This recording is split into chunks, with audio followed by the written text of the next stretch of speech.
With equine therapy, there are things that'll come up that would take weeks of therapy just to get that answer.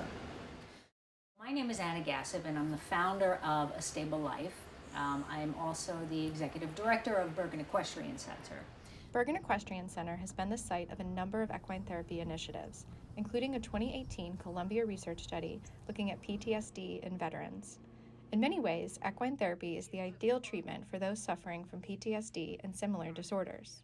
Equine therapy is a combination. It's an animal-assisted therapy, which has been around since Socrates.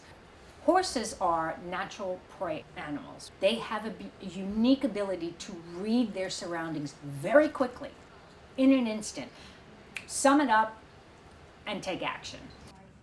Their ears can move independently. Their eyes can move independently, so they can see all the way around them. The hypervigilance, the anxiety, the always looking for a way out. It's very much like somebody who has PTSD or the symptoms thereof.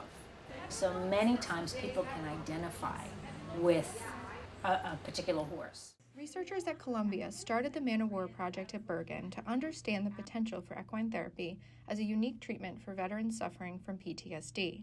Until this study, there had been little quantitative research to legitimize this kind of therapy. The research was not good. In fact, it was pretty awful. Like, it wasn't like somebody says, look at a manual. Yeah, there wasn't a manual. There wasn't a set way of doing it. Now there is a manual.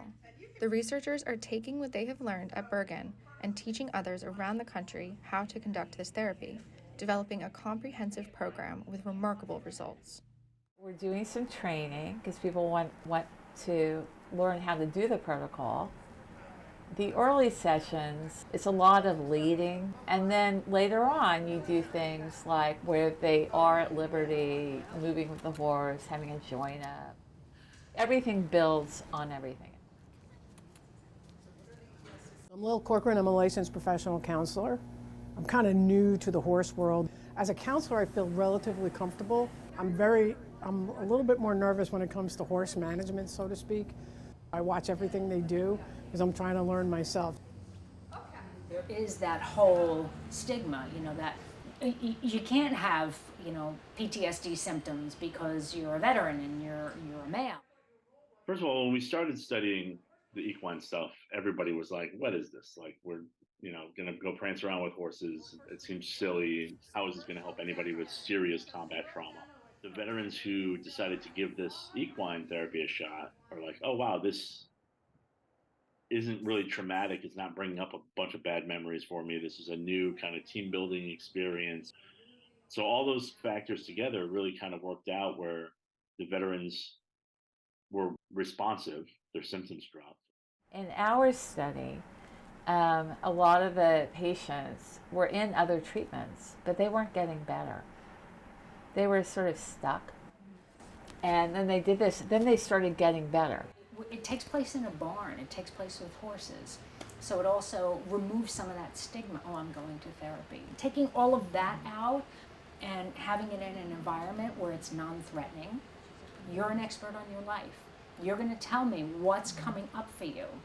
And the horses are going to help me ask those questions. Oh.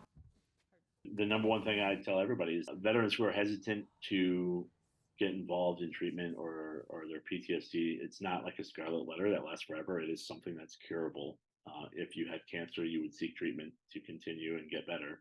Why wouldn't you do the same thing for PTSD? Don't let the stigma kind of wear you down, and it's something that you can get over and be productive and live a very happy life afterwards. Horses have always been my therapists. I obviously have my own therapist as well, but my therapist, I always say my therapist lives in the stall right next door.